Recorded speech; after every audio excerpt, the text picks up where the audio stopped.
What if I told you your brain isn't really yours anymore? That somewhere along the way it got hijacked, not by some villain in a movie, but by every app, notification, and shortcut screaming for your attention. Sound dramatic? Good, because this is your wake-up call. The silent robbery of attention. It started small. A 2-minute scroll on Instagram while waiting for coffee. A quick TikTok before bed. A YouTube rabbit hole that lasted 3 hours.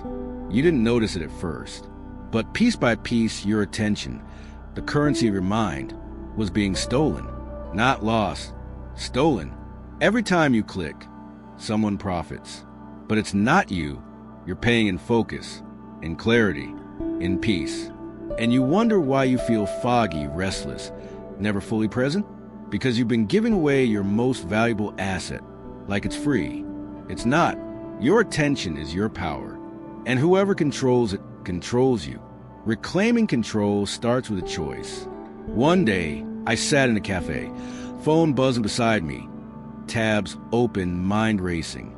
I realized I hadn't had a single uninterrupted thought in hours, maybe days. So I tried something. I did nothing. Just sat. No phone. No distractions. At first, it was unbearable. The itch to check, scroll, escape, it screamed at me. But then something strange happened. Thoughts slowed. Ideas came. Peace returned. You don't need to meditate in a cave to feel clarity.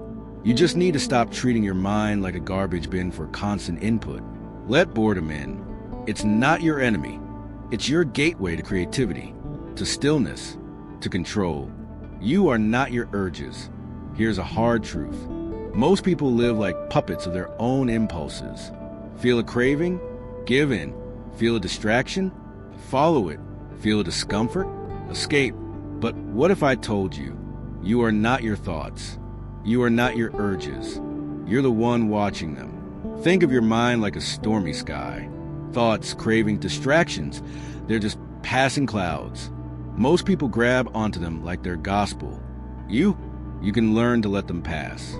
That space, that tiny moment between stimulus and response, that's where your freedom lives.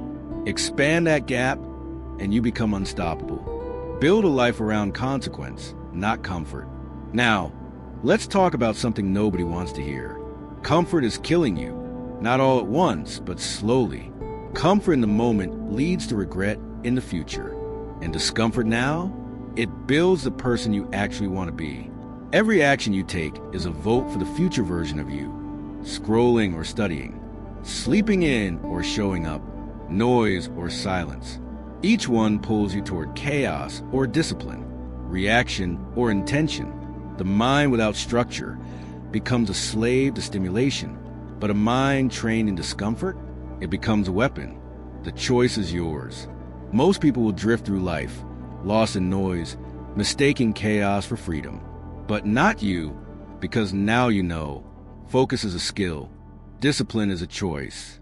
And the mind, your mind, can be reclaimed. The question is, will you keep living distracted or finally start living awake?